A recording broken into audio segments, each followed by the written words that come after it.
السلام علیکم دوستو، آئیے سیکھتے ہیں انسانی جسم کے حصوں کی انگلش۔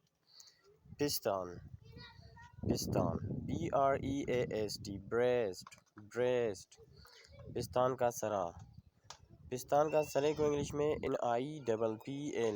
NIPPLE، نپل کہتے ہیں۔